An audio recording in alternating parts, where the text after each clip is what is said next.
transformative speech. I'm here today to introduce you to the concept of holistic health, which, as defined by the Holistic Health Research Foundation of Canada, is interactions between the body, the mind, and the spirit to create a sense of well-being. So in this speech, I'm going to talk about the three main components of holistic health.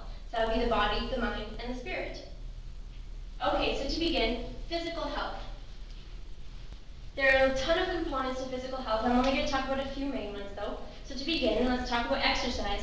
Exercise can help you feel good, it can help you to look good, and it can actually help, according to Ross and Thomas, prevent complications of chronic conditions such as heart disease and lung disease and osteoporosis.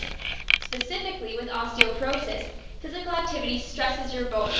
This sounds like a bad thing, but what it actually does is it causes the osteoblasts, which are the small cells in your bones, to create extra bone matter so that your bones can withstand this stress. Inactivity, however, lets your osteoblasts relax and lets the osteoclasts, the cells that tear down bone, go crazy. So inactivity actually contributes to osteoporosis. So exercise doesn't have to be a boring, like just running, lifting weights, whatever. It can actually be pretty fun. Can I actually have a volunteer from the audience? Jill. Can you hula hoop for me, please? Yes, I can.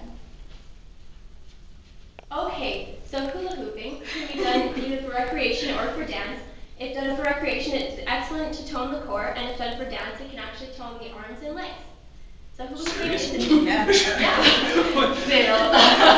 Actually, yeah, hula hooping is a great alternative to typical boring exercises. Right, thanks, Jill. You can Oh yeah, head I back to do. the audience if you like. Okay, Where you that's go? good.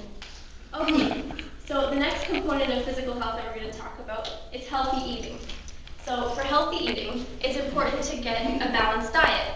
So that includes 7 to 10 servings of fruits and vegetables, 6 to 8 servings of grains or grain products, 2 to 3 servings of milk or milk alternatives. And alternatives to milk include things like soy milk, almond milk, and things like that. They have the same vitamins and minerals and the same amount of calcium that you normally get from milk.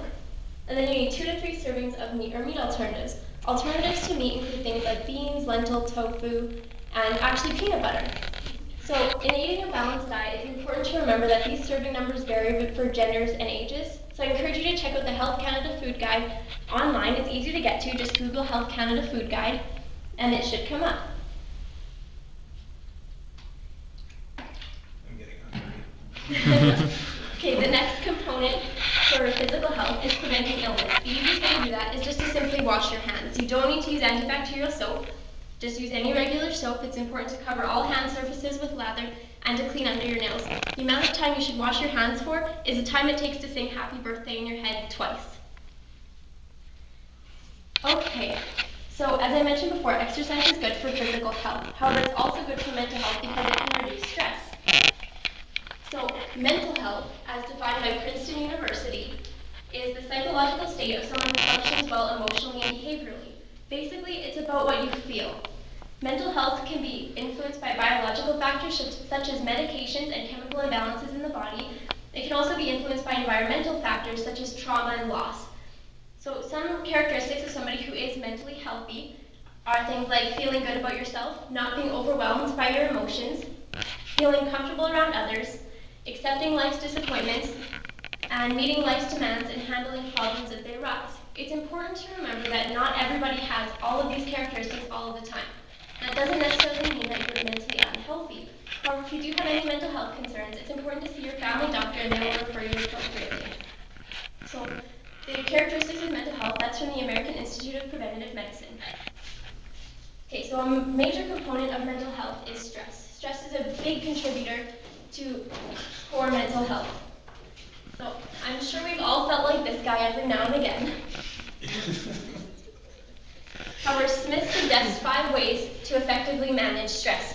These include avoiding extremes, setting realistic goals, prioritizing your life, making time to relax, and practicing stress reduction.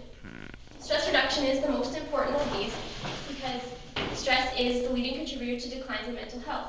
Stress reducing activities vary for everybody, but some of the most popular ones include gardening. Tending to flowers is actually considered very therapeutic by most people and is used by a lot of healthcare institutions to help those who suffer from stress. Other things include exercising, being in nature, and meditation. Meditation can be very effective for stress reduction for some, and it's also a major component of spirituality for some people. Okay, so as defined by Thompson River University, spiritual health is having a sense of meaningfulness and coming to know that one's life has purpose.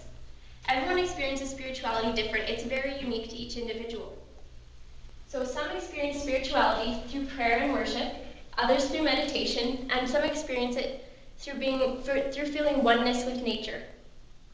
Some ways that you can improve your spiritual health include taking quiet time to reflect on your day, being open to spiritual experiences, being receptive in times of pain and sorrow, because this can actually create opportunities for you to use spirituality as a coping mechanism, and practicing forgiveness, living joyfully, and actually just allowing yourself to believe in the effects that spirituality has.